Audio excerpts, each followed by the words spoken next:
The man who gave Kevin Costner the greatest role of his life is the same man who took it away. His name is Taylor Sheridan. He built Yellowstone into the #1 show in America, and he wrote the role of John Dutton specifically for Costner. A part so perfect, it pulled him back from 20 years in the wilderness and made him a star all over again. They were the most powerful partnership on television. One wrote the words, the other made the country believe them. Then Sheridan turned on him. He killed John Dutton off the show and staged the death as a suicide. When the episode aired, Costner didn't even know it was on. I want to be perfectly honest, I didn't know it was actually airing last night. That's a swear to God moment. The face of the biggest drama in America found out his own character was dead, like a stranger reading the news. And while the press tore Costner apart, calling him a greedy diva who walked out on the show that saved him, Sheridan knew exactly why Costner was really gone. He let the lie stand anyway. Costner took the beating and stayed quiet for years. But now, at 71, he's finally decided to speak. And the story he's telling about what Taylor Sheridan really did is nothing like the one you were sold. To understand how deep this cut, you have to understand how big the thing was that got broken. By November of 2022, Yellowstone was the biggest show on American television. Full stop. Public has been with this show in a major way since the beginning. The ratings are things that we don't see on TV almost ever anymore. I mean, let's just note that the season 4 finale was the most watched telecast on cable since 2017. The season 5 premiere pulled 12 million viewers live, climbing towards 16 million within 3 days, a number no broadcast network or streaming giant could touch that year. And it had grown into something bigger than a show. Prequels, spin-offs, an entire universe branching off the Dutton name, all of it turning Taylor Sheridan into the single most powerful writer in television. Every piece of that machine, every dollar of it, ran through one character, a rancher in a beat-up hat, standing at the center of everything. Costner brought weight to that role no other actor alive could have. Decades earlier, he'd bet his own money directing Dances with Wolves, a 3-hour Western nobody wanted to make, and it swept the Oscars, 7 of them, Best Picture included. And the Oscar goes to Dances with Wolves, Jim Wilson and Kevin Costner. That gave him an authority in the genre most actors spend a career chasing and never catch. When he put on Dutton's hat, the audience felt every bit of that history standing behind him. So this wasn't two men working on a TV show. This was a partnership sitting on top of the most valuable franchise in American television, with millions of dollars and Paramount's entire future riding on the two of them staying in sync. Which makes what happened next almost impossible to believe, until you understand where Kevin Costner came from. He didn't grow up dreaming of Hollywood. Born the son of an electrician, he spent his childhood moving from town to town, wherever his father's work took the family. The perpetual new kid who never stayed anywhere long enough to belong. He was a fist fighter. He was a very tough guy, hard bark, and they lost everything. And so he had one job, and I mean, he would just, let me know that I just couldn't have another man outwork me. He studied marketing, married young, and was pointed at a normal, sensible life. Then, flying home from his honeymoon, he ended up seated next to the actor Richard Burton, and worked up the nerve to ask him whether he should risk everything on acting. Burton told him to go all in. 30 days later, Costner quit his job and drove to Hollywood. What came next were the years nobody talks about. He drove a truck to pay for acting classes, worked fishing boats, gave bus tours of celebrity homes, pointing out the lives he was desperate to climb into. Some nights, he slept in that truck, parked by a phone booth, because he had nowhere better to be. Hollywood had a name for actors like him, the face on the cutting room floor. He landed a real part in The Big Chill, playing the dead friend whose funeral opens the film, shot every scene, and watched the director cut every one of them. You were in that picture along with a lot of good actors. Glenn Close was in there, Bill Hurt, Kevin Kline, Goldblum, Mary Kay Place, Jeff Goldblum, and you were in that. Joe Beth Williams, you were in that picture, but you were killed off. I was. All that survives of him in the finished movie is a glimpse of his wrists as a corpse gets dressed for burial. The break came slow.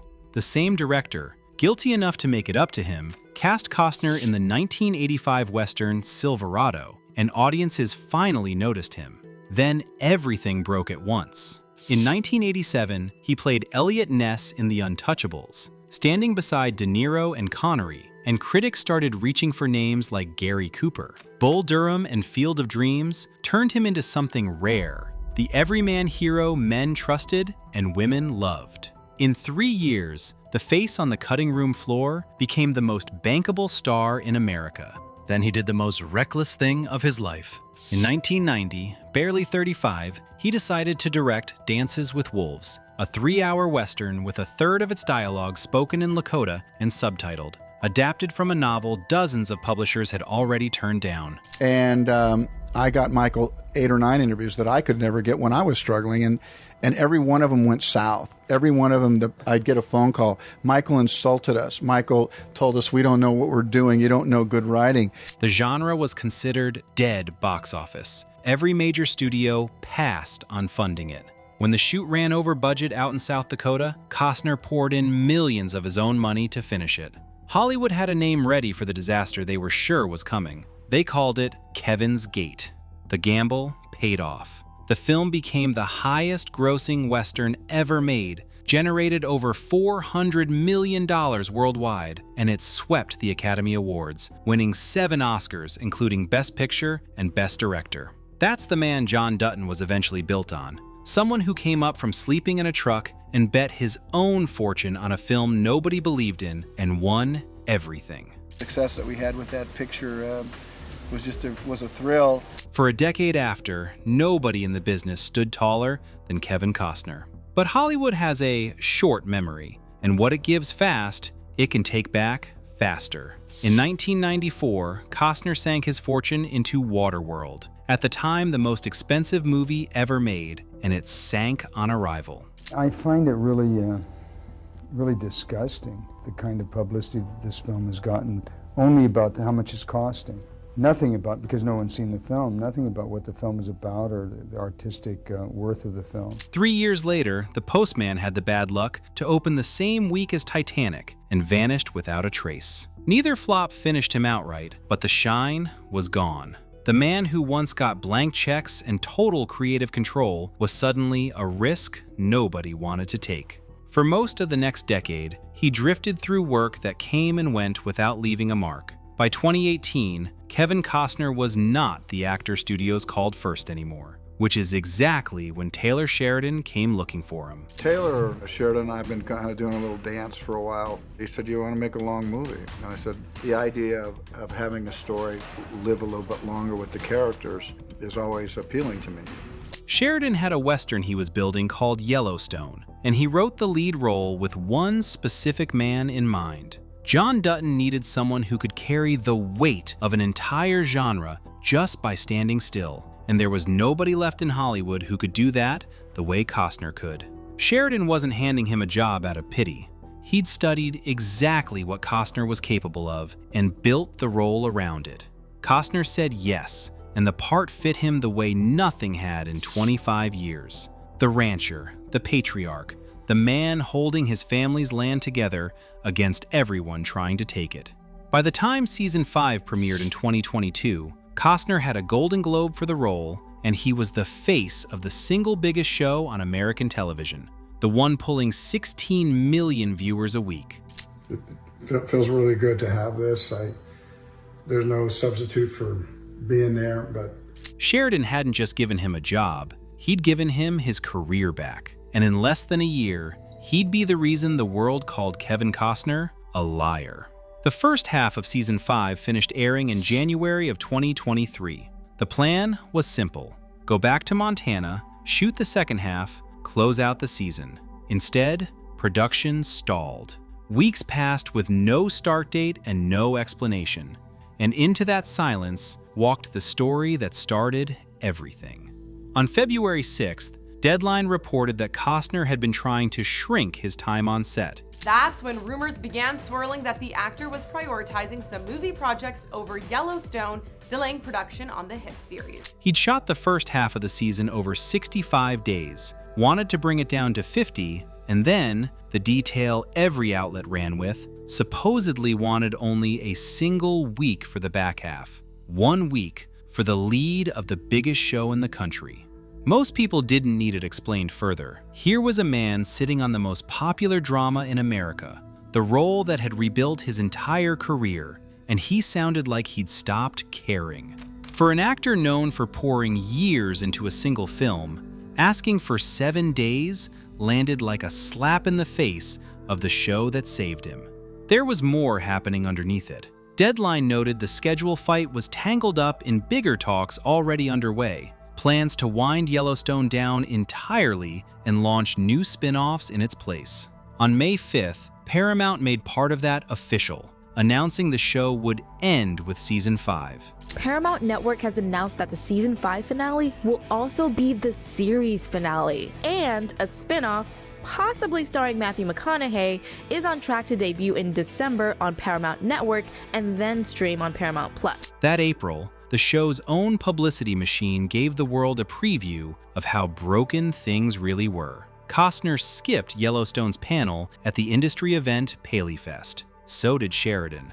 The rest of the cast stood up there without either of them, fielding questions about a show whose two most important men couldn't be bothered to sit in the same room, let alone on the same stage. Millions of fans were still waiting to find out what would happen to John Dutton. They read none of that context. They read that the star they loved might be the reason his own show was falling apart. Costner wanted out. Costner had gotten difficult. Repeated enough times, that became the accepted version of events. For a long stretch, Costner let it stand. Then his lawyer went to war. Yeah, Costner's done some thinking, and he's speaking out through his attorney, Marty Singer, who's slamming a report that Costner wants to spend just 1 week shooting Season 5's remaining episodes. On February 21st, a lawyer named Marty Singer spoke to the outlet Puck and called the 1-week story exactly what he said it was: an absolute lie. That single line split the narrative in two. Up to that point, the public had only heard one side, the star who wanted 7 days and out.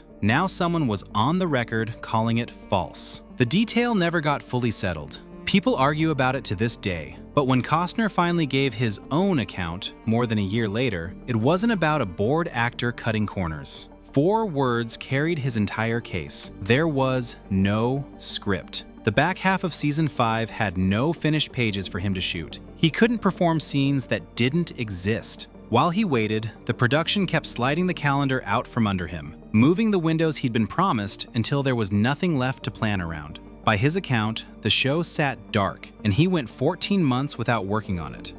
I tried so hard to make this work, and one of the reasons why I did do Horizon was we shut down for about 14 months once, that really nobody knows about.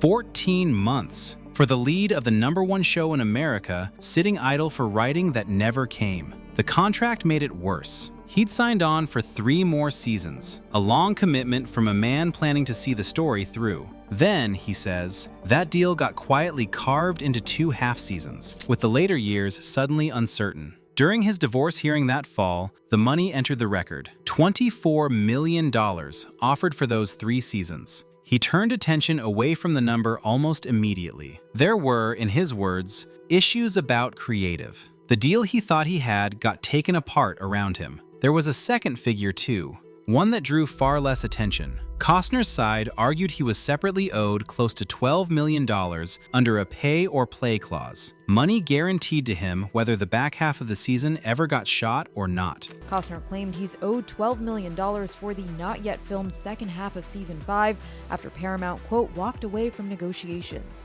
If that's accurate, the production wasn't simply slow, it was sitting on a contract obligating it to pay him regardless, while letting the world keep believing money was the whole problem. Line his version up against the headlines and the whole story flips. He'd committed for years, sat through delay after delay, waiting on scripts that never arrived, then opened the trades to read that he was the one holding everyone up. Yellowstone was his first position, he insisted, the show he built his whole schedule around. He said something else too, something that landed harder than any of the numbers. He'd taken a beating from the people running the show, and nobody stepped up to defend him while it happened. That's the part that should have come from Sheridan. It didn't. Here's what makes this different from a normal Hollywood dispute. Sheridan didn't stay silent the whole time. In June of 2023, he spoke up, and what he said sounded almost like an apology.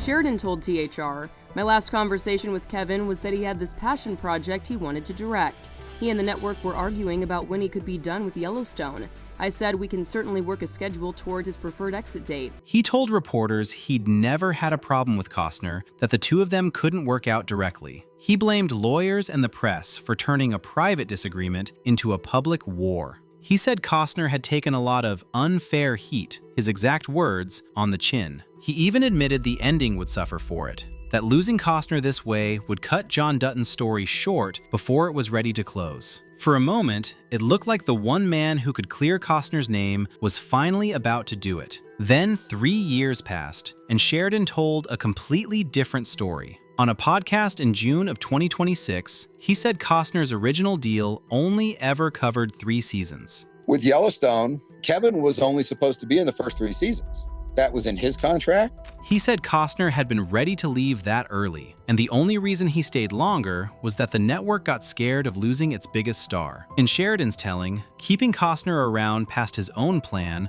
was what dragged the show down, forcing it, in his words, to tread water. There's a reason the network fought that hard to hang on to him. By season 5, Costner's pay had climbed to somewhere around $1.3 million an episode, up from the $500,000 he started at. That's real money, but losing him would have cost more. Sheridan admitted as much on that same podcast, saying Yellowstone had grown into such a massive asset that cable providers wanted guaranteed seasons of it locked into their carriage deals, the contracts that decide which channels show up on your television in the first place. Keeping Costner in that hat wasn't really a creative decision by that point. It was leverage in boardrooms he never once sat in. But the network was so scared of not having Kevin be a part of it. Even though Kevin was ready, he was ready to go. He had other things he wanted to do, but he stayed on for another 2 seasons. The tension wasn't only playing out in interviews either. In October of 2025, long after Costner had already left, a report surfaced describing a heated confrontation that had happened years earlier, back while he was still filming. Costner and Wes Bentley, who played his son Jamie, had clashed hard during a difficult scene, with Costner allegedly pushing Bentley to depart from Sheridan's actual script. Kevin was shooting a scene with Wes Bentley, and he was urging Wes Bentley to do it the way he wanted it done, as opposed to the way it was written in Taylor Sheridan's script. And Wes resisted, and I guess they just got into each other's faces and almost came to blows. Bentley's representative confirmed a real, work-related argument had taken place, though not every detail from the report was verified. Even while the cameras were still rolling, before any of this reached the public, the show's own star and its own writer's words were already pulling in opposite directions. Think about what that actually does to a man. Costner is 71 years old. Whatever comes after this is likely the last major chapter of his career, and the story now on record, told by the man who created his most famous role, is that Costner overstayed his welcome and the show suffered for it. Not a villain, not a diva, worse. A limate the network was too scared to cut loose. That's the version people will remember, unless somebody corrects it, and Costner has already shown he's not the one who's going to be believed if he tries. He never publicly answered it. He didn't need to. He'd already said the only thing that mattered. He took a beating, and nobody stood up for him. Now he knew exactly who hadn't. On November 10th, 2024, Yellowstone came back on the air without him and killed John Dutton in a bathroom. The show staged it to look like a suicide the night before his character's impeachment trial. 2 weeks later, it walked that back and revealed the truth, a staged murder. But by then, the moment that mattered had already passed. Costner found out the way he'd found out about most of this, secondhand. What aired last night? I'm going to be perfectly honest. I didn't know it was actually airing last night. That's a swear to God moment. I swear to God. He hadn't watched the episode. He didn't even know it aired. And when he finally spoke about it, he said the same thing he'd been saying for a year. Nobody fired Kevin Costner. But he didn't walk away either. Not in any sense that matches the record. I didn't leave. I didn't quit the show.